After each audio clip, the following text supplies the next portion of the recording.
नमस्कार विद्यार्थी मित्रांनो, आर्या करिअर अकॅडमीमध्ये तुम्हा सर्व भावी अधिकाऱ्यांचं मी परत एकदा सहर्ष स्वागत करतो। आजच्या भागामध्ये आपण पाहणार आहोत खनिजे, त्याचबरोबर त्यांचे उपयोग, स्रोत व अभावजन्य विकार।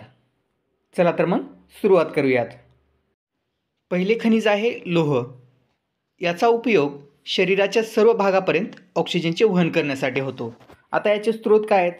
मांस, पालक, सफरचंद, मनुका याच्या अभावामुळे ॲनिमिया हा रोग होतो। पुढील खनिज आहे कॅल्शियम व फॉस्फरस। कॅल्शियम व फॉस्फरसचा उपयोग दात व हाडे मजबूत करण्यासाठी होतो। आता याचे स्रोत पहा, दूध, दुग्धजन्य पदार्थ, हिरव्या पालेभाज्या, मांस यामधून कॅल्शियम व फॉस्फरस मिळते। याच्या अभावामुळे दात खराब होणे, हाडे ठिसूळ होणे व कमकुवत होणे असे विकार उद्भवतात। पुढील खनिज आहे आयोडीन।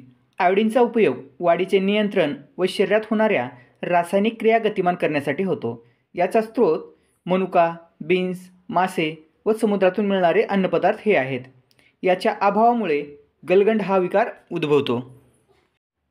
पुढील खनिज आहे सोडियम व पोटॅशियम। सोडियम व पोटॅशियमचा उपयोग शरीरातील पाण्याचे संतुलन राखणे, चेतासंस्था व स्नायूच्या क्रिया चालू ठेवणे यासाठी होतो। आता याचे स्रोत पहा, मीठ, चीज, पालेभाज्या, फळे, डाळी यापासून सोडियम व पोटॅशियम मिळते। सोडियम व पोटॅशियमच्या अभावामुळे स्नायूची अकार्यक्षमता हा विकार उद्भवतो। अशा प्रकारचे नवनवीन व्हिडिओ पाहण्यासाठी चॅनल सबस्क्राईब करा।